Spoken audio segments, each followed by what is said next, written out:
Welcome to The Explainer. Think about the people spending 8 hours a day with the kids in your community. You trust them, right? But how do you actually know they have the right qualifications? Well, today we are tackling a highly practical, honestly, kind of a superpower of a skill: how to officially verify teacher credentials right here in the Commonwealth of Virginia. Whether you're a parent, a school administrator, or an educator yourself, knowing exactly how to navigate this system is just absolutely essential. Seriously, ask yourself, how certain are you? When you drop your kids off at school, or if you're an admin reviewing a stack of resumes for a new hire, you are largely operating on trust. But how do we actually verify that trust? Establishing a really transparent verification process is crucial for our entire education ecosystem. So today, we're going to completely demystify exactly how it works. So, here is our roadmap for today's explainer. 1. Why verify credentials? 2. Virginia's licensing system explained. 3. A step-by-step verification guide. 4. Interpreting your search results. And 5. Important tips and disclaimers. Let's dive right in. Section 1. Why verify teacher credentials? The importance of oversight. Understanding a teacher's licensure status provides some really distinct, vital benefits, depending on who you actually are in the community. For parents, it offers absolute peace of mind regarding safety and baseline educator competency. You just know they meet the standard. For school administrators, it is literally a non-negotiable tool. You have to maintain strict hiring compliance to avoid hefty state penalties.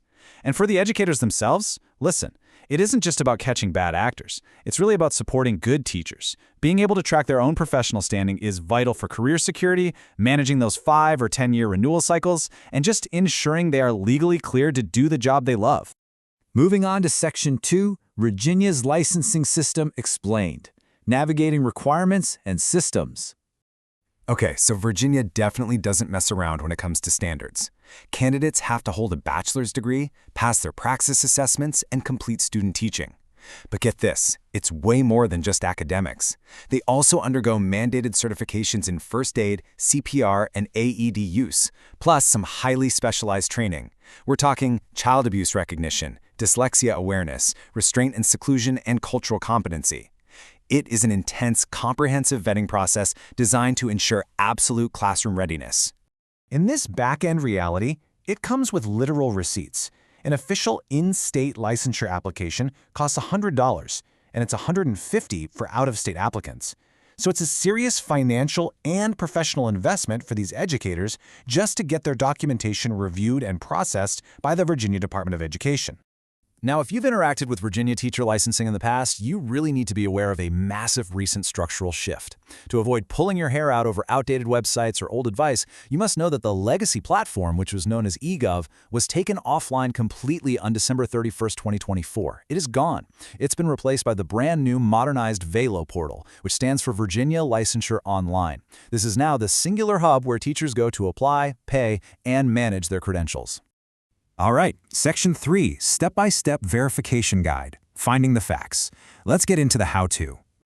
To start your query right now, whether you're on your smartphone or sitting at your desktop, you simply need to navigate directly to the Virginia Department of Education's official verification portal. You want to type this exact web address into your browser, vode.mylicense.com/verification.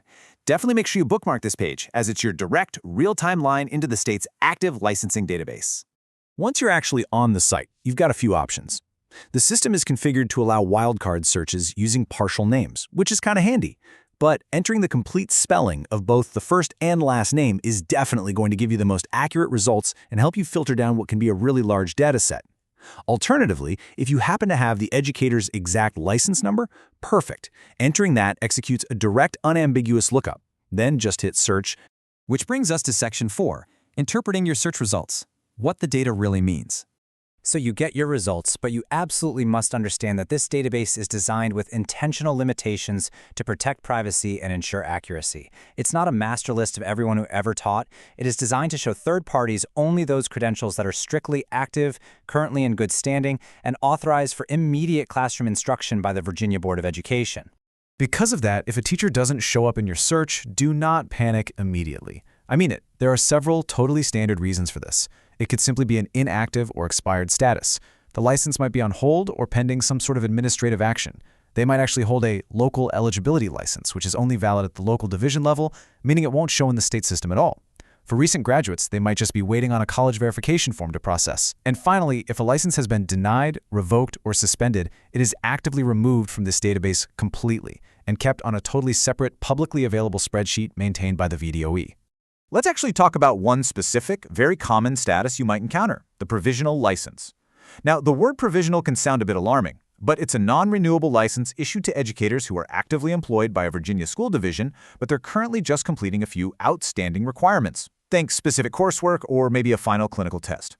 For example, a candidate transitioning into teaching through an alternative route, or a new grad waiting on their final official college transcripts, they might teach under this. It is a completely normal, legally valid part of the state's hiring practice, so seeing it is no cause for alarm.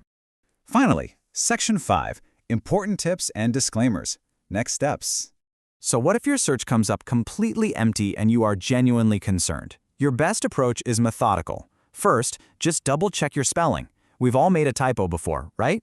Or you might have missed a recent legal name change, like from a recent marriage. Second, politely inquire offline with the school's HR or administration.